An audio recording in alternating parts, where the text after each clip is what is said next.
তওয়াফ কেন করি এবং ইতিহাসটা কি? মিনা এবং মুজদালিফায় কেন রাত্রি যাপন করি এবং এর ইতিহাসটা কি? হজের যে অন্তর্নিহিত তাৎপর্য আছে, এই বিষয়গুলোর জন্য আলাদা সেশন দরকার। আমাদের সাথে যারা যান সাধারণত, বা আমি যাদের সাথে যাই, চেষ্টা করি আমরা এগুলো বিভিন্ন সময়ে সময়ে আলোচনা করার। হজ পুরো আয়োজনটা মূলত ইব্রাহিম আলাইহিসসালামের স্মৃতি বিজড়িত একটি ইবাদত। এখানে প্রতিটি পদ আপনি যেটাই করেন এটা মূলত ইব্রাহিম আলাইহিসসালামের স্মৃতিকে বহন করছে। জামারাতেরটা আমরা যেমন জানলাম যে কেন পাথর মারি আমরা, সেটা যেরকম আমরা জানলাম। মিনারটা আমরা বললাম যে আল্লাহর নির্দেশে আরাফায় হাজির হওয়াটা হলো হজের মূল কাজ। তার আগে পার্ট অফ প্রিপারেশন আমরা মিনায় একদিন আগে বসে থাকি, অপেক্ষমান থাকি, মানসিকভাবে প্রস্তুতি গ্রহণ করতে থাকি। আবার একইভাবে আমরা যে তওয়াফ করি আল্লাহর ঘর নির্মাণের পর আল্লাহর নির্দেশ তওয়াফ করার জন্য, সেজন্য আল্লাহর ঘরকে প্রদক্ষিণ করি আমরা। সাফা মারওয়া সাই, ইব্রাহিম আলাইহিসসালামের স্ত্রী হাজার, আমরা যাকে হাজেরা বলি, শব্দটা আসলে হাজার আলাইহিসসালাম ইসলামের জন্য পানি অন্বেষণ করতে গিয়ে সাফা থেকে মারওয়া তিনি বারবার গিয়েছেন, এসেছেন। সেটাকে আমাদেরকে ধারণ করবার জন্য, সেটাকে ধরে রাখবার জন্য আমাদেরকে সাই নির্দেশনা দেওয়া হয়েছে। প্রত্যেকটার পেছনে অন্তর্নিহিত বিভিন্ন দিক আছে। তবে এই সব কিছুর চাইতে বড় কথা যেটা, সেটা হলো কোরআন এবং হাদিস আমাদেরকে নির্দেশ করেছে, সেজন্য আমরা এই কাজটা করি। এখন আপনি বলবেন কোরআন হাদিস কেন নির্দেশ করেছে? এটার উত্তর হলো, আল্লামা ইকবাল ভারতবর্ষের এই উপমহাদেশের সবচেয়ে নাম করা কবিদের একজন ছিলেন, উর্দু ভাষাভাষী কবি। আল্লামা ইকবাল একজন দার্শনিক মানুষ ছিলেন, শুধু কবি নয়, আর অনেক গুণ আছে তার। আল্লামা ইকবালের একটা কবিতার অংশ আছে, সেটা হলো তিনি বলেছেন, জু সমঝ মে আ গই ও ফির খোদা কেউ কর হুয়া। যার অর্থ হলো, যেটা আপনি বুঝে ফেলেছেন, যেটা সায়েন্স আপনি ধরে ফেলেছেন, সেটা আবার আল্লাহর কাজ কিভাবে হয়? মানে আল্লাহ তো অসীম সত্তা, যে আপনার বিবেক দিয়ে আপনি কুল কেনারা করতে পারবেন না। আপনি যদি সবকিছু বুঝেই ফেলেন, রপ্তই করে ফেলেন, তাহলে সেক্ষেত্রে আসলে আল্লাহর অসীমত্ব সেখান থেকে বোঝা যায় না। আজ থেকে ৩০০ বছর আগে যখন বিদ্যুৎ আবিষ্কার হয়নি, ওই সময়ের কোনো মানুষকে যদি বোঝানো হতো, বলা হতো যে এখানে ওয়ালে সুইচ আছে, এই সুইচগুলো সবগুলো দেখতে একরকম, আলাদা কোনো কালার টালার কিছু নেই, তাকে যদি বলা হতো তুমি এখানে জাস্ট, এখন তো টাচ সুইচ হয়েছে, মানে আপ ডাউন করতে হয় না, এখানে তুমি হাত দিবা, এই বড় ফ্যান ঘোরা শুরু করে দিবে, ওখানে হাত দিবা, লাইটগুলো সব জ্বলে যাবে। এটা যদি ৩০০ বছর আগে, যে এই বিদ্যুতের এই টেকনোলজি আবিষ্কার হওয়ার আগের মানুষ, তাকে যদি এটা বলা হতো যে ওয়ালে এখানে হাত দিলে এটা করবে, এখানে হাত দিলে আলো জ্বলবে, সে কি বলতো? বলতো একটা বড় মাপের চাপাবাজ, অথবা মাথায় কোনো সমস্যা আছে। তার কাছে এটা ইলজিক্যাল, এই কাজটা একটা অযৌক্তিক কাজ, এখানে টিপ দিলে এটা কিভাবে করবে, মানে ফাওয়ালা। যদি ঘুরেও সে বলবে অন্য কোনো কারণে ঘুরছে, এর সাথে কোনো সম্পর্ক নেই। কিভাবে সম্পর্ক আছে? কেন সে বুঝে না? কারণ সেই টেকনোলজি সম্পর্কে ধারণা নেই। আমরা অনেক কাজ করি আল্লাহর নির্দেশে, নবী সাল্লাল্লাহু আলাইহি ওয়াসাল্লামের নির্দেশে, যেটার সায়েন্স আমি জানি না। এখন আমি সায়েন্স না জানলে যদি মনে করি না এটা কেন করব, তাহলে ওই লোকের মতো অবস্থা হবে। আমি সব বুঝে ফেলবো এটা জরুরি না। আজ থেকে, এখন তো ভয়েস কমান্ডের যুগ, এখন ভয়েস যদি বলা হয় হাই শ্রী কলম, ভয়েস কমান্ডও লাগে না, একটু আপনি হট ফিল করছেন, এসে চলবে। তাহলে আমরা যদি কোরআন এবং হাদিসের প্রত্যেকটা নির্দেশকে আমার বিবেকে বুঝে আসছে কিনা সেই কোষ্টি পাথরে যাচাই করে করে করতে চাই, এটা হবে সবচেয়ে বড় ভুল। কারণ আল্লাহর টেকনোলজি সব আমি বুঝে ফেলবো আমার বুদ্ধি দিয়ে, এটা নট নেসেসারি। বরং না বোঝাটা, সবকিছু যে বুঝবো না, এটাই হলো স্বাভাবিক। আপনি, অনেকে আছে বলে ভাই একটা মানুষ ইমানটা নাই, মানুষটা অমায়িক মানুষ, সব দিক থেকে ভালো, আর আপনারা মুসলমান, আপনাদের ইমান আছে বুঝলাম, কিন্তু দুনিয়ার ২ নম্বরে সব করেন। অনেকে আছে না, এইরকম একটা থিঙ্কিং আছে না আমাদের মধ্যে। আচ্ছা, এখন তারে আপনি যদি বুঝাইতে চেষ্টা করেন, কোনোভাবে বুঝাতে পারবেন না যে ভাই ইমান না থাকলে ভাই কিছু থেকে লাভ নেই, এটা বোঝানো যাবে না তাকে। সে বল ভাই আচার আচরণ ব্যবহার লেনদেন দেখেন, এই যে ইউরোপিয়ানরা, পশ্চিমারা, আমেরিকানরা দেখেন কত পারফেক্ট, এরা শুধু ইমানটা নেই। আর আপনাদের ইমান আছে শুধু, আর কিছু নেই। কিন্তু দুইয়ের ভিতরে যে আসমান জমিন পার্থক্য, এটা বোঝানো যাবে না। এটা বোঝানোর জন্য একটা এক্সাম্পলে আসে। একজন মানুষ, তিনি এই ডিজিটাল পৃথিবীর সম্পর্কে কোনো ধারণা নেই, এই টেকনোলজি সম্পর্কে ধারণা নেই। এরকম একজন মানুষ, মুরব্বী মানুষ, ওনার সামনে 2 জন লোক ঝগড়া করছে। কি নিয়ে ঝগড়া করছে? ঝগড়া করে বলছে 3 জন মূলত, একজন একজনকে 1,00,000 টাকা ধার দিয়েছে, আরেকজনকে 1 লাখ ধার দিয়েছে। যাকে ধার দিয়েছে, দুজনকে ধার দিয়েছে, তাদের একজনে 50,000 টাকা পরিশোধ করছে, আরেকজনে 1 টাকা পরিশোধ করেনি, বা একজনে 1 লাখই পরিশোধ করেছে, আরেকজন করেনি। এখন যে পরিশোধ করেছে তার সাথে ঝগড়া করছে পাওনাদার। কেন? বলতেছে ভাই তুমি টাকা দিয়েছো ভুল নম্বরে, যার নম্বর দেশে তুলে খাওয়াও শেষ, এটা নিয়ে ঝগড়া করতেছে। এখন ওই যে মুরব্বী উনি আসছে, এসে বলতেছে বাবা তোমরা কি নিয়ে ঝগড়া করতেছো? বলতেছে বাবা এই লোকটা আমার কাছ থেকে 1 লাখ টাকা ধার নিয়েছে, ধার পরিশোধও করেছে, বাট সে রং নাম্বারে দিয়েছে। বলেছে ভুলটা কি আমাকে বোঝাও তো। বুঝেছে বাবা, সব ঠিক আছে, মোবাইল ব্যাংকিং এ পাঠাইছে, সকল ডিজিট ঠিক আছে, একটা ডিজিট শুধু ভুল হয়েছে। এখন ওই মুরব্বী যে এই ডিজিটাল পৃথিবী সম্পর্কে ধারণা নেই, উনি বলবে বাবা সব নাম্বার ঠিক আছে, টাকার অঙ্ক ঠিক আছে, একটা নাম্বার ভুল, এটার জন্য এত ঝগড়া করার কি আছে? বলবে না যে একটা নাম্বার ভুল, এটা কারণে এত ঝগড়া করার কি আছে? ও তো 1 টাকাও দেয় নাই, তুমি তার সাথে ঝগড়া করতেছো না। আরে ফুল টাকা দিছে, ফুল টাকা দিলে কি হবে? শুধু একটা ডিজিট ভুল করছে। একটা ডিজিট ভুল করলে যে পুরাটাই জলে গেছে, এটা তো চাচা বুঝবে না, কেউ বুঝাইতে পারবে না তাকে। এখন শুধু ইমানটা নাই, আর সব আছে। এটা সে আখেরাতের টেকনোলজি, ওই জগৎ সম্পর্কে ধারণা না পাওয়ার আগ পর্যন্ত তার কাছে ক্লিয়ার হবে না। সো দিন বা ইসলাম যুক্তি দিয়ে চলে না। আল্লাহ বলেছেন যে যুক্তি বা বিবেক পূজার নাম যদি দিন হতো, তাহলে মোজার উপরে মাসা না করে মোজার তলে মাসা করা লাগতো। আমরা মোজার মাসা করি কোথায়? উপরে। ময়লা লাগে কোথায়? নিচেই। মাসা করতে বলছে উপরে। অনেক কিছু আমার বুঝে নাও আসতে পারে, তবে হ্যাঁ এটা ঠিক যে হজের এই বিষয়গুলোর পেছনে অন্তর্নিহিত তাৎপর্য আছে, এগুলো জানার জন্য বলেছি বিভিন্ন ইব্রাহিম ইসলামের স্মৃতি বিজড়িত বিষয়গুলো আমাদের পড়া দরকার। আমাদের একটা বক্তব্য আছে ইব্রাহিম ইসলামকে ঘিরে 1 ঘন্টার উপরে, এটা ইউটিউবে আছে, সেখানে ইব্রাহিম ইসলামের পুরো জীবনীটাকে আমরা আনার চেষ্টা করেছি। হজের সাথে ইব্রাহিম ইসলামের সম্পর্ক অত্যন্ত সুনিবিড়, তাকে জানা দরকার, সেই জায়গা থেকে ওইটা আপনারা শুনতে পারেন। এরপরে প্রশ্ন, এজেন্সি থেকে বিমানবন্দরে এহরাম সবাইকে করে ফেলতে বলে বা সবাই করে ফেললে আমি যদি একাকী থাকি তাহলে একা একা মিকাত অতিক্রম করার সময় এহরাম বাঁধতে হবে কিনা? যদি আগে থেকে নিয়ত করে ফেলেন ওকে, তাহলে সেটাই, এবং পরে আর আলাদা করে করার কিছু নেই, আপনার ওইটাই নিয়ত হিসাবে ধর্তব্য হবে। বিদায়িত অফ 10 তারিখ বা 11 তারিখ বা তার আগে যদি এজেন্সি করাতে বাধ্য করে, তা করলে ধারাবাহিকতা নষ্ট হবে? সেটি না করলেও আমি একা হয়ে যাওয়ার সম্ভাবনা থেকে যাবে, করতে সমস্যা হবে পরে, এক্ষেত্রে করণীয় কি? যদি কোনো এজেন্সি, অনেক এজেন্সি এই কাজ করে, খুবই দুর্ভাগ্যজনক, বিদায় হজ আগে করায়। আগে করলে হবে না, আপনাকে আবার করতে হবে। বিদায় হজ আগে কেন করায়? এজেন্সির লোকদের টার্গেট থাকে নির্দিষ্ট সময় বাস ছাড়তে হবে, শেষ মুহূর্তে বিদায়িত অফ করতে দিলে হাজি সাহেবরা অনেকে দেরি করে হোটেলে আসে, অনেকে আগে আসে, ঝামেলা তৈরি হয়। তো এই ক্ষেত্রে নিয়ম হলো হাজি সাহেবদেরকে সঠিক গাইড করা, সেটা এজেন্সিগুলো করতে পারে না, তাদের ভুলটা হাজি সাহেবদের উপরে চাপায়। বিদায়িত অফের টাইম হলো, নবী সাল্লাল্লাহু আলাইহি ওয়াসাল্লাম বলেছেন বাইতুল্লাহর সর্বশেষ কাজ হবে বিদায়িত অফ, এরপর আর কোনো কাজ থাকবে না। কিভাবে হতে পারে?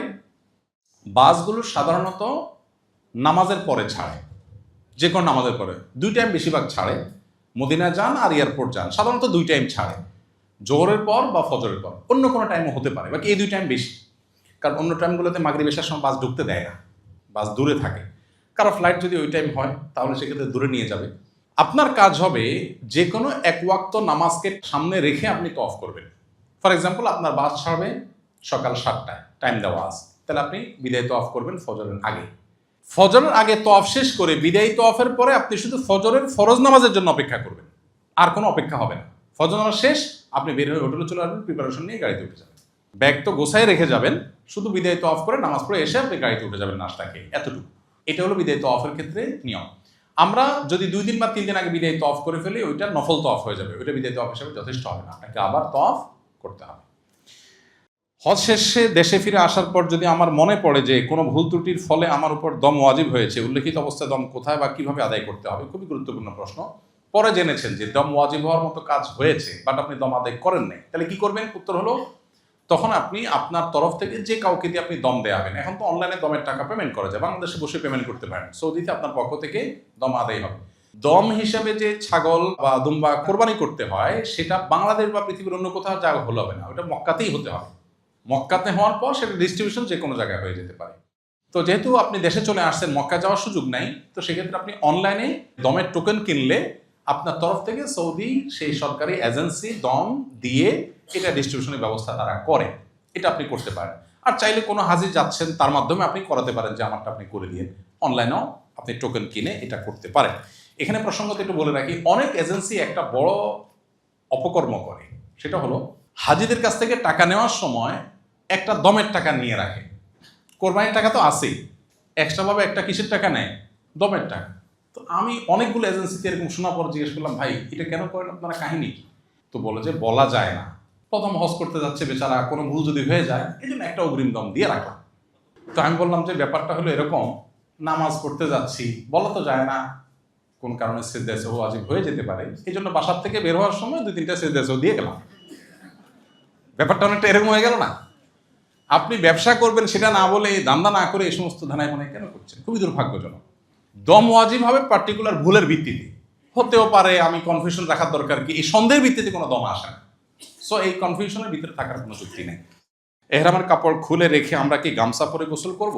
আপনি এহরামের কাপড় খুলে গামছা পরে গোসল করতে বাধ্য নন। আপনি চাইলে এহরামের কাপড় পরেই গোসল করতে পারেন, আপনার এক্সট্রা আর সেট এহরামের কাপড় আছে সেক্ষেত্রে। আবার আপনি চাইলে না এহরামের কাপড়টা ভেজাবো না আমি, সেক্ষেত্রে আপনি এহরামের কাপড় খুলে আপনি গামছা পরে গোসল করতে পারেন, কিন্তু আপনি লুঙ্গি পরে গোসল করবেন না। অনেক সময় হাজি সাহেবদেরকে দেখা যায় মক্কা যেয়ে এয়ারপোর্টের এই হ্যাসেল, বিমানের হ্যাসেল, লম্বা জার্নির পরে অনেক টায়ার্ড হয়ে যায়। এই টায়ার্ডের পরে হোটেলে যেয়ে দেখা যায় যে সুন্দর করে আগে একটু লুঙ্গি, বাঙালি লুঙ্গি না পড়লে তো হয় না, একটু লুঙ্গিটা পরে একটু রিল্যাক্স হওয়ার চেষ্টা করে। তো তাহলে দম ওয়াজিব হয়ে যাবে, কিন্তু আপনি লুঙ্গি সেলাই করা লুঙ্গি পরবেন। সো সেটা করবেন না, আপনি গোসল করেন কিন্তু সেলাই করা জিনিস করবেন না। গামছা পরে করবেন নাকি এহরাম কাপড় পরে করবেন সেটা আপনার ডিসিশন। 20 এপ্রিল আমার ফ্লাইট, আমার স্ত্রীও আমার সাথে যাচ্ছেন। যাওয়ার সময় যদি তার মাসিক হয়ে যায় তাহলে সে তো আমাদের সাথে ওমরা করতে পারবে না, তার বিধান কি? যদি মাসিক হওয়ার কারণে যাওয়ার সময় মাসিক হয়ে যায় তাহলে সেক্ষেত্রে তিনি এহরাম পরবেন, তালবিয়া পড়বেন, সব কিছু করবেন, শুধুমাত্র একটা কাজ করবেন না, সেটা হলো তওয়াফটা আপনি বাদ রাখবেন। অর্থাৎ হোটেলে যে ঋতুবতী অবস্থায় তিনি হোটেলে বসে খাওয়া দাওয়া করবেন, ঘুমাবেন, রেস্ট করবেন, এহরামরত অবস্থায় আছেন উনি, অতএব এহরামরত অবস্থায় নিষিদ্ধ কোনো কাজ তিনি করবেন না, চুল কাটবেন না, ইত্যাদি ইত্যাদি, সুগন্ধি ব্যবহার করবেন না। হাজবেন্ড বা অন্য যারা আছেন সাথে তারা ওমরা যথারীতি সম্পন্ন করবেন। উনি যেদিন সুস্থ হন সেদিন তিনি ওমরা করবেন, বাস। এর জন্য কোনো দম নাই, কিচ্ছু নাই, শুধুমাত্র একটাই জিনিস, ওমরার অবস্থায় যে রেস্ট্রিকশনগুলো আছে সেগুলো তাকে মেনটেন করে যেতে হবে। প্রতিবার ওমরা করার সময় কি নাভির নিচের লোম পরিষ্কার করতে হবে কিনা? যদি না থাকে আপনি কোথায় পরিষ্কার করবেন? থাকলে করবেন, আর না থাকলে পরিষ্কার করার কোনো অপশন নাই। মদিনা থেকে মক্কায় ফেরার সময় ওমরা বা হজের এহরাম কোনটি করতে হবে? মদিনা থেকে মক্কায় ফেরার সময় আপনি যদি মদিনা আগে যান তাহলে এহরাম যেটা পড়বেন এটা একসাথে হজ এবং ওমরা দুইটা নিয়ত করবেন, কারণ আপনি দুইটাই করতে যাচ্ছেন, প্রথমে ওমরা পরে হজ। যেটা আমরা বিমানে উঠে করি সেটা আপনি মদিনার ওখান থেকেই করবেন। আচ্ছা, এরপরে হলো অর্থ এবং বিভিন্ন কার্ড ইত্যাদি কোথায় রেখে যাওয়া নিরাপদ? খুবই গুরুত্বপূর্ণ প্রশ্ন। সাধারণত হোটেলগুলো সেফ থাকে, তারপরে হোটেলগুলোতে মাস্টার কি থাকে, ওখানে হোটেলে যারা পরিচ্ছন্নতা কর্মী তারা যে কোনো সময় ঢুকতে পারে। এই জন্য খুব ভালো হয় যদি টাকা পয়সা আপনি ওখানে কোনো লকার থাকে, লকার রেখে যান। সব হোটেলে লকার থাকে না, ম্যাক্সিমাম হোটেলগুলোতে লকার থাকে না। সো সেক্ষেত্রে যেটা হয় যে কার্ড বা টাকা পয়সা এগুলো আপনার সাথেই রাখতে হবে। হোটেল রাখতে পারেন, কিন্তু হোটেলে 100% গ্যারান্টি দেওয়া কঠিন। তবে এটা ঠিক যে সিসি ক্যামেরা যেহেতু আছে, কেউ ঢুকলে বের হলে এটা বের করা সম্ভব। আমাদের দেশের মতো না যে সেখানে কেউ চুরি করে পার পেয়ে যাবে। তবে পাসপোর্ট সাথে রাখার কোনো যুক্তি অন্তত তওয়াফের সময় নাই, কারণ হারাবার ভয় থাকে। পাসপোর্ট হারানোর হ্যাসেল এটা তো আর বলে শেষ করা যাবে না, কারণ আপনাকে আউট পাস নিতে হলে এম্বাসি থেকে অনেক হ্যাসেল নিতে হবে। এই জন্য সব হারাই গেল, পাসপোর্টটা যেন না হারায়, এই জন্য পাসপোর্টটা রুমে রেখে যাবেন। রুমে রেখে গেলে পাসপোর্ট হারাবার ভয় নাই। টাকা পয়সাটা রুমে যদি আপনি আপনার লাগেজের মধ্যে রেখে লক করে যেতে পারেন সেটা সবচেয়ে সেফ, লকার না থাকলে। আর না হলে সাথে বেল্টের মধ্যে নিরাপদে নিয়ে যেতে পারলে সেটা আপনার ব্যাপার। হাজরা আসওয়াদে কি আতর লাগানো থাকে? হাজরা আসওয়াদে আতর লাগানো থাকে, কিন্তু যেই পরিমাণ লোক ওখানে প্রতি মুহূর্তে প্রতি সেকেন্ডে যত লোক মোছে, ওই আতর কোথায় থাকবে, ওইটা কোথায় ভ্যানিশ হয়ে চলে যায়। সো ওইটা নিয়ে আমাদের টেনশন করার কোনো কারণ নেই। মক্কা মদিনা মিনা আরাফাত মুজদালিফায় নামাজ কসর হবে কিনা? যদি আপনি শর্ট প্যাকেজের হাজি হন, মক্কায় 7-8 দিন 9 দিন থাকেন, তাহলে তো আপনার কসর হবেই, আপনি মুসাফির সেই হিসাবে। আর এর বাইরে কসর হবে কিনা এটা নিয়ে ওলামাদের দুইটা মত আছে। একদল ওলামাদের মত হলো যে হজের অংশ হিসেবে মিনা মুজদালিফা আরাফার সকল নামাজ কসর হবে, হজের অংশ হিসাবে, কারণ নবী সাল্লাল্লাহু আলাইহি ওয়াসাল্লাম এখানে কসর করেছে। আর অন্য ওলামাদের কথা হলো যে নবী সাল্লাল্লাহু আলাইহি ওয়াসাল্লাম মুসাফির ছিলেন সেই হিসাবে কসর করেছেন, অতএব এটা পার্ট অফ হজ না। বিধায় যারা ফুল প্যাকেজের হাজি, মক্কায় 15 দিন থাকার নিয়ত আছে, তারা এখানে কসর করবে না, তারা পুরো নামাজ পড়বে। তো এটা নিয়ে ওই যে তাবুগুলোতে একতলাফ হয়, মত পার্থক্য হয়, সেজন্য আমরা বলি যারা কসর পড়বেন, কেউ একজন নামাজ পড়ালেন, 2 রাকাত নামাজের পরে যিনি পুরো নামাজ পড়তে চান সালাম ফেরানোর পরে তিনি 2 রাকাত প্লাস করে ফেলেন, না শেষ হয়ে গেল। আলাদা করে এটার জন্য গন্ডগোল ফাসাদ বা আলাদা গ্রুপিং করার দরকার নেই। দুর্ভাগ্যজনক হলো আমাদের বাংলাদেশিদের তাবুগুলোতে শুধুমাত্র এগুলো নিয়ে গ্রুপিং হয়। আমরা গ্রুপিং অ্যাভয়েড করব। মুসাফির বা শর্ট প্যাকেজের হাজি বা যিনি 2 রাকাত নামাজ পড়ার মতটাকে উপর আমল করেন, তিনি ইমামতি করলেন, তার পিছনে বাকি যারা আছেন যদি কেউ এক্সট্রা 2 রাকাত পড়তে চান সালাম ফেরানোর পরে প্লাস করলেন। বিষয় হলো যে একদল ওলামাদের মতে মিনা মুজদালিফা আরাফার নামাজগুলো হলো পার্ট অফ হজ হিসাবে সব কসর, কারণ নবী সাল্লাল্লাহু আলাইহি ওয়াসাল্লাম কসর করেছেন, শেষ, দ্যাটস ইট। হানাফি ফকিহগণ, ফুকাহে কেরাম এবং অন্য ফকিহের মতে যদি আপনি মুসাফির না হন, 15 দিনের বেশি থাকেন, তাহলে সেক্ষেত্রে আপনি ফুল নামাজ পড়বেন, না হলে আপনি কসর পড়বেন। তো আমি কসর পড়ি, আমি সাধারণত কসর পড়ি। আমি বলি যারা পুরো পড়তে চান তারা পরে 2 রাকাত প্লাস করে নেন, শেষ। 10 জিলহজ মক্কায় হোটেলে অবস্থানে থাকা যাবে কিনা? 10 জিলহজ রাতে মক্কা হোটেলে থাকা যাবে না, মিনায় থাকবেন, এটাই সংখ্যাগরিষ্ঠ আলেমদের মত, এটাই নবী সাল্লাল্লাহু আলাইহি ওয়াসাল্লামের সুন্নাহ। যদি আপনি অসুস্থ হয়ে যান, কোনোভাবে মুভ করা সম্ভব না হয়, তাহলে সেক্ষেত্রে আপনি মক্কা হোটেলে থাকতে পারেন। কেউ ভুল করে 10 জিলহজ ছোট চামড়ায় পাথর নিক্ষেপ করে ফেললে কি করণীয়? ভুল করে যদি ছোট চামড়া পাথর মারার কোনো অসুবিধা নেই, এটা আলাদা কোনো কিছু দমটম দিতে হবে না। বড় চামড়া মেরেছেন কিনা সেটা হলো মেন। যদি মেরে থাকেন তাহলে ছোট চামড়াটা অনর্থক কাজ হিসেবে বিবেচিত হবে। 10 তারিখে ইহরাম খোলার পর কি কেটস পরা যাবে? হ্যাঁ, 10 তারিখে আপনি যখন পাথর মেরেছেন আর চুল চেঁচেছেন, তারপরে তো আপনি সাধারণ যে কোনো পোশাক পরতে পারেন, অতএব আপনি কেটস পরতে পারেন, আপনি মোজা পরতে পারেন, যে কোনো সাধারণ পোশাক আপনি পরতে পারবেন। এরপরে প্রশ্ন হলো বিমানে ওযু এবং নামাজের নিয়ম কি? খুবই গুরুত্বপূর্ণ একটি প্রশ্ন। বিমানে আমাদের ওযু এবং নামাজ পড়তে হবে নাকি মাফ? পড়তে হবে, কিন্তু বিমানে আমি নামাজ পড়া মানুষ খুব বেশি দেখি না। বরং হজের যে ফ্লাইটগুলো, আমি অবাক হয়েছি যে হজের ফ্লাইটগুলোতে দেখি মেজরিটি মানুষ নামাজ পড়ে না, তারা হজ করতে যাচ্ছে। গত বছর আগের বছর তো হজ থেকে ফেরার পথে এক মুরব্বী চাচা চাচি দুইজন, মানে চাচা তো চুল চাচা আর ওই ফ্লাইট তো অলমোস্ট হজ যাত্রী, ওনারা বসে বসে স্ক্রিনে পুরা পথ ফিল্ম দেখলেন, ধুমধাড়াক্কা ফিল্ম দেখলেন মুরব্বী দুজন। এখন আমাদের সাথে, আমি ছিলাম ওই বিমানে, আমাদের সাথে এক লোক, সে আবার একটু অ্যাকশন ওরিয়েন্টেড, দ্রুত অ্যাকশন নিতে পছন্দ করে। তো এই ভদ্রলোক তিনি আর সহ্য করতে পারেন না, প্রথম উৎসুস করছে, বলে যে ভাই দেখছেন কি একটা অবস্থা, হ্যাঁ এরা হজ করে যাচ্ছে, এদের ওই মনিটরের লাইটে ঘুমাইতেও পারতেছি না। তো ধরে পড়ছে, হ্যাঁ আপনারা হজ করে আসছেন, বুড়ি মানুষ, কী লাভ হচ্ছে আমাদের হজ করে? এখনই দেশে যাওয়ার আগে ফিল্ম দেখতে দেখতে বিমানের উপরে বসে বসে ফিল্ম দেখা শুরু করতেছে। তো ওনারাও দেখে আবার চেয়ে দেখেছে, হ্যাঁ আমার ফিল্ম আমি দেখি, তোমার কি মিয়া মূর্খ মানুষ। এই হলো বাস্তবতা, খুবই দুর্ভাগ্যজনক বাস্তবতা। বিমানে আমরা অনেকে মনে করি যে বিমান বোধ হয় আকাশে, তো এখানে শরিয়ার বিধিবিধান মনে হয় মাটিতে শুধু, ব্যাপারটা তো সেরকম না, ওখানেও কার্যকর হবে। এই জন্য নামাজের সময় নামাজ আপনাকে পড়তে হবে। আমি বিমানে তো বটে, এমনকি রেলেও অনেক সময় দেখি নামাজি মানুষ বসে আছে, নামাজের সময় চলে আছে। কি অদ্ভুত ব্যাপার ভাই, নামাজ নেই? আরে নবী করিম সাল্লাল্লাহু আলাইহি ওয়াসাল্লাম জেহাদের ময়দানে নামাজ পড়েছেন, জীবন মরণ যেখানে, আর আপনি এখানে একটু কষ্ট হবে, একটু হয়তো অসুবিধা হবে, আপনি নামাজ পড়ছেন না। এখন প্রশ্ন কিভাবে করবেন? বিমানের সাধারণত টয়লেটগুলোতে ওযু করার মতো খুব ভালো ব্যবস্থা থাকে না, এবং বিমানের ক্যাপ্টেনরা বিভিন্ন সময় আমাদেরকে রিকোয়েস্ট করেন ব্যক্তিগতভাবে, ভাই আপনারা মানুষজনকে বলেন যে তারা যেন তায়াম্মুমের মাঠে নিয়ে আসে, বিমানের মধ্যে টয়লেটে যেন ওযু করার চেষ্টা না করে, কারণ এখানে নিচে অনেক কেবল টেবল থাকে, ফলে অনেক বেশি পানি টানি পড়ে ফেললে এটা আমাদের সিকিউরিটি ইস্যু তৈরি হতে পারে, এটা তাদের বক্তব্য। আর বাস্তবতাও তাই যে বিমানের মধ্যে ওযু করা সহজ বিষয় না। আমাদের মতো ইয়াং হলে অনেক সতর্কতার সাথে করা সম্ভব। আমি দেখেছি, আমি ওযু করলে নিচে অল্প কয়েক ফোঁটা পানি পড়ে, সেটা আবার টিস্যু দিয়ে আমি নিজ দায়িত্বে একদম ক্লিন করে আমি রেখে যাই, এটা আমি করতে পারি। বাট এটা সবাই পারবেন না, একজন বৃদ্ধ মানুষ পারবেন না, কারণ ওখানে ছোট্ট যে বেসিনটা আছে ওখানে আসলে কুলি করতে গেলে সাইডে পানি ভরে যাবে। আবার পাও ধোয়া তো কঠিন, এখন পাও আমি তো অনেক উপরে উঠাতে পারি, এখন বৃদ্ধ মানুষ তিনি তো পারবেন না। আবার অনেক সময় দেখা যায় যে ওখানে ছোট যে কাপ থাকে ওগুলো থেকে নিয়ে আপনার কোমরের উপরে সুন্দর উপরে ধরে পাও ধুইতে পারি আমি, একজন বৃদ্ধ মানুষ করতে গেলে তো পড়ে যাবে, ছোট একটা জায়গা। তো এই জন্য যাদের জন্য ওখানে তায়াম্মুম করার কোনো ওয়ে নাই, তাদের জন্য কয়েকটা অপশন। নাম্বার 1, ফ্লাই করার 1-2 ঘন্টার মধ্যে নামাজের ওয়াক্ত হবে, তাহলে সেক্ষেত্রে আপনি ওযু করে উঠেন এবং ওযুটা ধরে রাখেন, নামাজটা পড়ে ফেলেন। নাম্বার 2 অপশন, ফ্লাই করার পরেও নামাজের সময় থাকবে, তাহলে ফ্লাই করার পর আপনি এয়ারপোর্টে গিয়ে সব কিছুর আগে নামাজটা পড়েন, ওকে। অপশন নাম্বার 3, শুরুতে যে 1-2 ঘন্টা ওযু ধরে রাখার মতো সময় না, বরং 3-4 ঘন্টা পরে নামাজের ওয়াক্ত হবে, এতক্ষণ আমি ওযু ধরে রাখতে পারবো না, আবার নামার পরে টাইম থাকবে না। এটা হলো 3 নম্বর অপশন। এরকম যদি হয় তাহলে সেক্ষেত্রে আপনি বিমানের মধ্যেই আপনাকে নামাজ পড়তে হবে। সৌদি এয়ারলাইন্সে প্রতিটা ফ্লাইটেই ইন্টারন্যাশনাল ফ্লাইটগুলোতে নামাজের জন্য ছোট্ট একটা জায়গা আছে। যদিও দুর্ভাগ্যজনক বাস্তবতা হলো এয়ারলাইন্সের ক্রুরা বেশিরভাগ ক্ষেত্রে খুব বেশি কোঅপারেটিভ হয় না, সহযোগিতা করে না, খুবই দুর্ভাগ্যজনক। এই জন্য পৃথিবীতে যত এয়ারলাইন্স আছে আমার জানা মতে নামাজের জন্য সবচেয়ে ভালো হলো মালয়েশিয়ান এয়ারলাইন্স। তারা নামাজের ক্ষেত্রে এত হেল্প করে এবং তাদের বেশিরভাগ এয়ারক্রাফটগুলো, বিশেষ করে বড় এয়ারক্রাফটগুলোতে মনিটরে একটু পরপর দেখায় নামাজের এতক্ষণ বাকি আছে, ক্যাবলা এদিকে আছে, এখন অমুক নামাজের সময়, সামনে অমুক নামাজের সময়।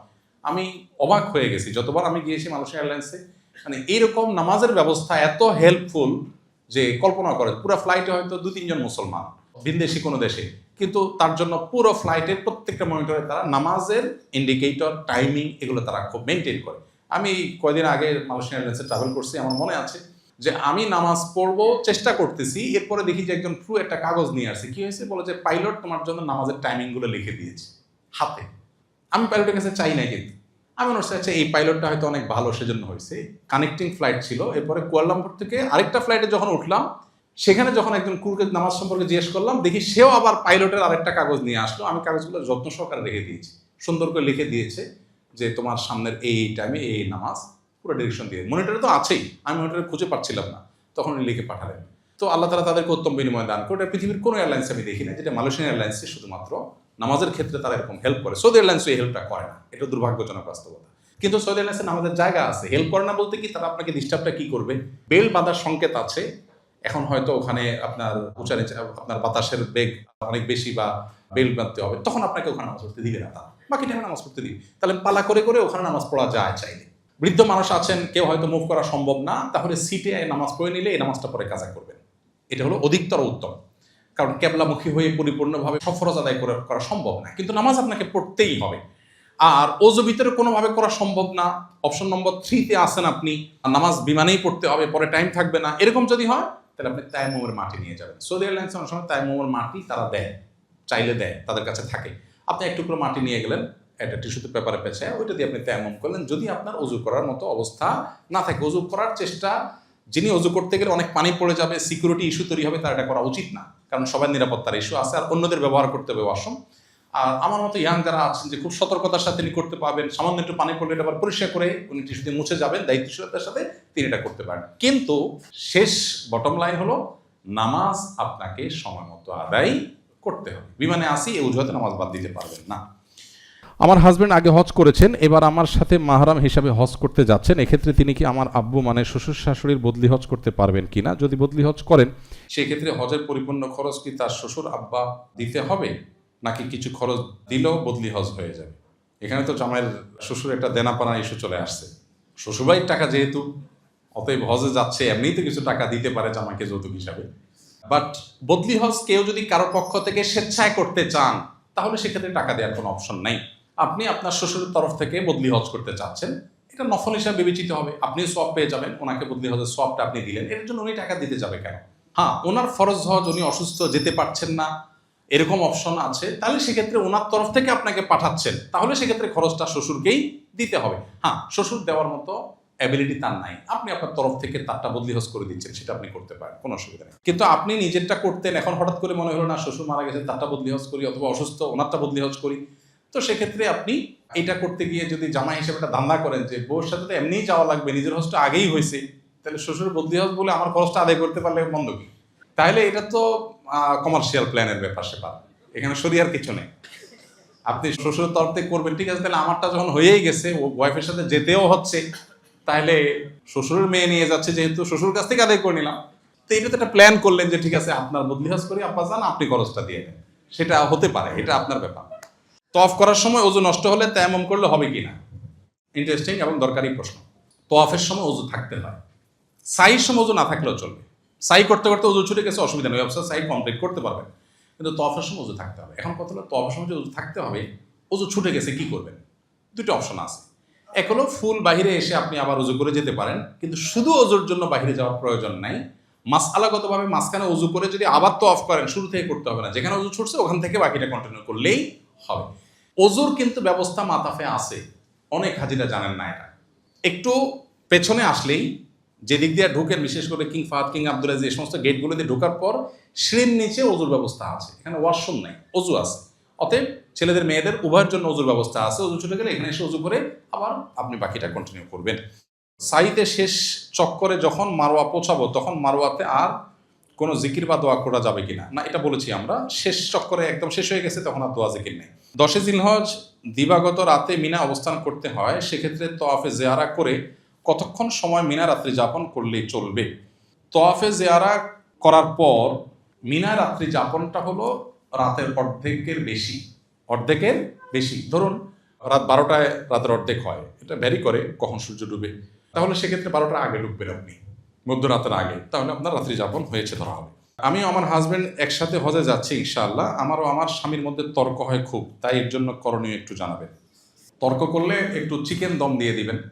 আমি বলি মূলত দম তো হয় ছাগলের, ছোটখাটো উল্টাপাল্টা করলে সাথে সহযাত্রী হাজিদেরকে একটু চিকেন দম টম খাওয়াই দিবেন। গত বছরের সম্ভবত একটা হজের একটা ইন্টারেস্টিং অভিজ্ঞতা আছে আমার। এক হাজব্যান্ড ওয়াইফ, দেখে বোঝা যায় তারা খুবই প্র্যাকটিসিং মানুষ, ভদ্রলোকের মুখে দাঁড়িয়ে আছে, ভদ্রমহিলা খুব পর্দা মেনটেন করেন। তো আমাকে বললেন, ভাই লজ্জার কথা কি বলি, আমরা জামারাতে পাথর মারার পর এমন তুমুল ঝগড়া আমাদের হয়েছে, জীবনে এরকম হয় নাই, একবারে মুখ খারাপ করাকরির পর্যায়ে, আমরা দুজনেই খুবই লজ্জিত, এখন কি করতে হবে? তাই আমি বললাম আমাকে চিকেন ফিশ দম দিয়ে দেন আপাতত, এছাড়া কোনো দম তো দিতে হবে না এটার জন্য, আল্লাহর কাছে তওবা করবেন। তখন আমার মনে হলো, ওই যে আমি সেশনের সময় বলেছিলাম জামারাতের সময় শয়তান অ্যাক্টিভ হওয়ার বহু নজির আছে, এটা তার একটা।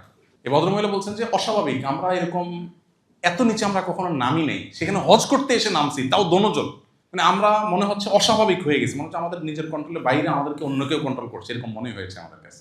অনেকগুলো এক্সপিরিয়েন্স আমার জমছে, তো সেজন্য আমি মোটামুটি শিওর হয়েছি যে এই জায়গাগুলোতে শয়তান অনেক বেশি অ্যাক্টিভ হয়ে যায়। আমাদের এই জন্য অনেক বেশি সতর্ক থাকা দরকার এবং শয়তান থেকে আল্লাহর কাছে অনেক বেশি পানা চাওয়া দরকার। আর স্বামী স্ত্রীর মধ্যে ঝগড়া, ওই যে হজ পুরা জিনিসটাতেই ঝগড়া করতে আল্লাহ নিষেধ করেছেন, সেখানে স্বামী স্ত্রী মানে নিজের ঘরের লোক তার সাথে ঝগড়া, মানে কত ভয়াবহ হতে পারে। ঝগড়াগুলো হয় কি, ব্যাগটা তোমার সামনে দিয়ে দেখছো যে আরেকজন লোক, গত বছর আমাদের পরিচিত এক ভদ্রলোক, গত বছরই সম্ভবত হাজি ক্যাম্পে আমার সাথে দেখা, আমার পরিচিত, তো দেখি সাথে অনেক মহিলা। আমি বললাম এত মহিলা? তো বলো যে আমার ওয়াইফ দুজন, আমার ওয়াইফ আরেকজন আমার বোন। তাই বললাম ওয়াইফ দুজনকে একসাথে হজে নিয়ে যাচ্ছেন, ভালো কথা, তো বোন আবার সাথে, এটা সায়েন্স কি? তো বলে যে সায়েন্স হলো যে আমি একা তো এক বোর ব্যাগ ধরতে পারবো, দুজনটা তো ধরতে পারবো না, যখন একজনটা ধরবো তখন আরেকজন তো মন খারাপ করবে, এই জন্য বোনরে হায়ার করছি যে তুমি ওই টাইমে আরেকজনকে টেক কেয়ার করবা। তো বেচারা এই সায়েন্সের উপরে মানে শুধুমাত্র এই হাজব্যান্ড ওয়াইফের ঝগড়া মিনিমাইজ করার জন্য সে বোনরে আলাদা হায়ার করে নিতে হয়েছে তার। মানে মোরাল হলো যে স্বামী স্ত্রীর মধ্যে ঝগড়া এমনিতেই তো হওয়া উচিত না, তারপরেও তো জীবনের অংশ টুকটাক হয়ে যায়, কিন্তু হজের সফরে তো এমনিতেই ঝগড়া করা নিষেধ, সেখানে কেন হবে? এই জন্য সবর করতে হবে। স্বামী ভুল করতে পারে, স্ত্রী ভুল করতে পারে, এই টোকাটুকি লেগেই থাকে, প্রায় অলমোস্ট লেগেই থাকে। হ্যাঁ এটা হলো কেন, ওইটা হলো কেন, দেখছো সবাই কি করে, দেখছো সবাই কিরকম কেয়ারি, দেখছো ভাবির হাত ধরে বসে আছে, তোমার কোনো খবর নাই, তুমি দৌড়ে চলে যাচ্ছ। মানে এগুলো প্রতি হজেই দেখা যায় এই জাতীয় ক্রাইসিস হয়। দুর্ভাগ্য, দিন আমরা বুঝি নাই আসলে। দিন তো স্যাক্রিফাইসের না। আমার স্বামী আমার হাত ধরেন নাই, তিনি অন্য অনেক ক্ষেত্রে অনেক কেয়ারি হয়তো, আর কেয়ারি না হোক তিনি চরিত্রবান আলহামদুলিল্লাহ, আরেকজন অনেক হাত ধরে সে হয়তো দুশ্চরিত্রবান, তার হয়তো অন্য ল্যাকিংস আছে। সো নিজেকে সান্ত্বনা দেওয়ার চেষ্টাটা আমাদের মধ্যে থাকতে হবে ইনশাআল্লাহ। এরপরে যদি ঝগড়াঝাটি হয়ে যায় তাহলে ওই যে মুরগির দম, ছাগলের দম, অন্য কোনো দম দিয়ে দিবেন। মার সাথে মারহাম হিসাবে ছেলের বয়স কত হলে ভালো হয়? প্রাপ্তবয়স্ক হতে হবে। সে প্রাপ্তবয়স্ক হওয়ার ডেফিনেশন সরকারি ডেফিনেশন না, শরিয়ার ডেফিনেশন। শরিয়া প্রাপ্তবয়স্কর যে ডেফিনেশন দিয়েছে এটা হলো অনেক যৌক্তিক, অনেক লজিক্যাল। এখন সারা দুনিয়াতে কোনো দেশে প্রাপ্তবয়স্কের বয়স 18, 20, এটা যদি মনে হয় যে ঠিক আছে আইন প্রণেতারা এটাকে 35 করে দিল যে তার নিচে শিশু, আইনত তাই, এর পিছনে লজিক্যাল কোনো গ্রাউন্ড নাই। বা 18 কোন হিসাবে, 16 না কেন, 20 না কেন, কোনো যুক্তি নেই। ইসলাম বলে প্রাপ্তবয়স্ক হবে একজন মানুষ, পুরুষ হলে, ছেলে হলে, ওর যখন স্বপ্নদোষ শুরু হয়ে যাবে, ওর যখন গোপ দাড়ি গজায় যাবে, বায়োলজিক্যালি আপনার সেই প্রাপ্তবয়স্ক যখন হবে, এটার যখন আলামত তার শরীরে আসবে তখন সে প্রাপ্তবয়স্ক। মেয়ে হলে, মাসিক শুরু হলে, এগুলো যদি কোনোটাই নির্দিষ্ট সময় না হয়, অনেকের অনেক বেশি দেরি হতে পারে। আজকাল তো আমাদের লাইফস্টাইল নানা কারণে এখন বাচ্চা কাচ্চা আর্লি ম্যাচিউর হয়ে যায়, খুবই দুর্ভাগ্যজনক একটা বাস্তবতা। সে যদি না হয়, কারো যদি লেটলি ম্যাচুরিটি আসে, প্রাপ্তবয়স্ক হওয়ার বিষয়গুলো আসে না, তাহলে তার জন্য নির্দিষ্ট এইজ আছে, সর্বশেষ সীমানা 15 বছর, এটা ক্রস করলে অটোমেটিক সে প্রাপ্তবয়স্ক হবে। অতএব শরিয়ার দৃষ্টিকোণ থেকে প্রাপ্তবয়স্ক হলেই তাকে মাহরাম হিসাবে মা বা বোন তারা সাথে নিয়ে যেতে পারবেন। শুনেছি যে এহরামের নিয়ত করার পর থেকেই ঘর থেকে বের হওয়ার সময়, যানবাহনে ওঠার সময়, নামার সময় কারোর সাথে দেখা হলে খাওয়ার আগে সর্বাবস্থায় শুধু লাব্বাই অর্থাৎ তালবিয়া পড়তে হবে। সালাম, যানবাহনের দোয়া, খাবার আগের দোয়া সেগুলো নাকি পড়া যাবে না, আর যদি পড়া যায় তবে সেটা তালবিয়ার আগে নাকি পরে। আমি প্রথম শুনছি এ ধরনের বুয়া কথা, মানে কথা তো ভিত্তিহীন, সেটা শোনাটাও প্রথম। এরকম কোনো কথা নেই। তালবিয়ার মানে এই না যে সালাম করা যাবে না, সালাম দিবেন, সালাম দিয়ে আগে পরে তালবিয়া করবেন। এর সাথে সাক্ষাতের করা যাবে না, দোয়া দরুদ পড়া যাবে না এমন কিছু না, সবকিছুই স্বাভাবিকভাবে করবেন, ফাঁকে ফাঁকে আবার তালবিয়াও আদায় করবেন। ইহরামরত অবস্থায় রাতে ঘুমানোর সময় মহিলারা মাথা খোলা রেখে অর্থাৎ ওড়না বা হেজাব ছাড়া ঘুমাতে পারবে কিনা? হ্যাঁ, কারণ ছাড়িতেও ঘুমাবেন, মাথা ঢাকবেন না, তো মাথা মুখ ঢাকবেন না। এহরামরত অবস্থায় কি মহিলারা মাথা খোলা রাখতে পারবে যদি পর্দার অসুবিধা না হয়? এহরামরত অবস্থাতেও মুখ ঢাকবেন না, মাথা ঢাকবেন। বাহিরে যখন যাবেন তখন পর্দার স্বার্থে মুখও ঢাকবেন, যাতে করে মুখের সাথে কাপড় লেগে না থাকে, সেই চেষ্টাটা করবেন যথাসম্ভব। মহিলারা কি হজে স্বর্ণ পরিধান করতে পারবেন কিনা? মসজিদে হারামে জুমার দিন পুরুষরা নামাজ পড়বে, মহিলারা মসজিদে অবস্থান করলে কিভাবে নামাজ আদায় করবে? মহিলারা যদি জুমার দিন মসজিদে নামাজ পড়েন তাহলে পুরুষদের মতো জুমাই পড়বেন, আলাদা কোনো অপশন নেই। আর যদি হোটেলে পড়েন তাহলে জোহর পড়বেন। আর স্বর্ণ পড়তে পারেন, কোনো অসুবিধা নেই। স্বাভাবিক সময়ে তিনি যেরকম গহনা পড়তেন ওই একই গহনা তিনি এহরামরত অবস্থায় পড়তে পারবেন। মোজদালেফায় ছাতা মেলে ঘুমালে কি খোলা আকাশের নিচে ঘুমানোর হুকুম তরক হবে? খোলা আকাশের নিচে ঘুমাইতে হবে এমন কোনো বাধ্যবাধকতা নাই তো। ওখানে তো মোজদালেফায় সরকার তাবু দেয় না কেন? দুই কারণে। নাম্বার এক, এত ছোট্ট একটা জায়গায় এত মানুষের জন্য তাবুর অ্যারেঞ্জমেন্ট করা সম্ভব না। নাম্বার দুই, মোজদালেফা থাকে কয়েক ঘন্টা, এই কয়েক ঘন্টার জন্য তাবু তো আসলে দরকার হয় না। সেই কারণে এখন যদি কেউ কারোর প্রয়োজন হয় তাবু দিয়ে দেওয়ার, সে আলাদা নিজে দিয়ে নেয়, তো তার হজের কোনো ক্ষতি হবে না। ওমরার সময় মুলতাজিম বা হজরে আসওয়াদ ধরতে যাওয়া যেহেতু আতুল লেগে যাওয়ার ভয় আছে, আবার নফল তওয়াফে তো কাবার পাশে বর্তমানে যাওয়াই যায় না, তাহলে করণীয় কি? মুলতাজাম ধরা বা হাজর আসওয়াদ পাথর চুমা দেওয়া এগুলো তো জরুরি না কোনোটা। যদি সম্ভব না হয় আপনি ধরবেন না। নবী করিম সাল্লাল্লাহু আলাইহি সাল্লাম ধরেন নাই। তিনিও তওয়াফের সময় লাঠি দিয়ে ইশারা দিয়ে, হাতে একটা লাঠি ছিল, উনি কোনো একটা বাহনে ওট ঘোড়া গাদার উপরে ছিলেন, হাতে একটা লাঠি ছিল, লাঠি দিয়ে এরকম ইশারা দিয়ে আল্লাহু আকবার বলে চলে গেছেন। উনি যদি যেতে চাইতেন তখন তো এত ভোট ছিল না, সব সাহাবীরা সরে যেত, সবাই জায়গায় করে দিত, উনি চেষ্টা করেন নাই। তার মানে কি ভিড়ের মধ্যে ঢেলাঢেলি করার নির্দেশনা নাই, সো দরকার কি এটা করা? নফল তওয়াফের সময় ভিড় থাকে যদিও, তারপরে আপনি 30-40 দিনের প্যাকেজের মধ্যে ডেফিনেটলি এমন কিছু টাইম পাবেন যখন একটু ভিড় কম। বিশেষ করে যখন হজের পরের দিনগুলো হবে, আপনি সারাক্ষণ মাথায় পড়ে থাকেন, শুকনো খাবার টাবার, ড্রাই ফ্রুট, খেজুর টেজুর রাখেন, পড়ে থাকেন, আপনি চান্স একবার না একবার দেখবেন পাবেন। নর্মাল দিনগুলোতে তওয়াফের ক্ষেত্রে আমি একটা সিক্রেট বলি টাইম, ভিড় এড়ানোর জন্য, সেটা হলো ফজরের 1.5 ঘন্টা পর, 1 থেকে 1.5 ঘন্টা পর। এই 24 ঘন্টা টাইমের মধ্যে সবচেয়ে রিল্যাক্স টাইম এটা। কারণ ফজরের পরপর একটা গ্রুপ তওয়াফ করে, ফজরের পরপর নেমে যায়, খুব ভিড় হয়। এই তওয়াফের গ্রুপটা উঠে ধরেন 40 মিনিট সময় লাগে 7টা চক্কর দিতে। এই গ্রুপটা উঠার পর ওই যে একটু আগে বললাম যে একটা চক্কর যাওয়ার পর নামাজের কিছুক্ষণ পরে নামার জন্য ওই শিয়ানা পাবলিক যে গ্রুপটা, ওই গ্রুপটা এরপরে নামে। এরপর সাধারণত রাতভর জেগে থেকে অনেকে হারামে ইবাদতবন্দি করে, সকালে ফজরের পরে তওয়াফ টওয়াফ করে হোটেলে যেয়ে খাওয়া দাওয়া করে রেস্ট করে ঘুমায়। এই টাইমটা একটা গুড টাইম, অর্থাৎ এশরাকের আধা ঘন্টা 40 মিনিট পর। এই টাইমটাতে ঘন্টা 2-2.5 সময় তুলনামূলকভাবে ভিড় কম পাবেন। কিন্তু এখানে সমস্যা হলো রোদ অনেক উত্তপ্ত হয়ে যায়। এই জন্য রোদ উত্তাপের আগে আগে আপনি তওয়াফ করলে সবচাইতে রিল্যাক্সের সাথে তওয়াফ করতে পারবেন।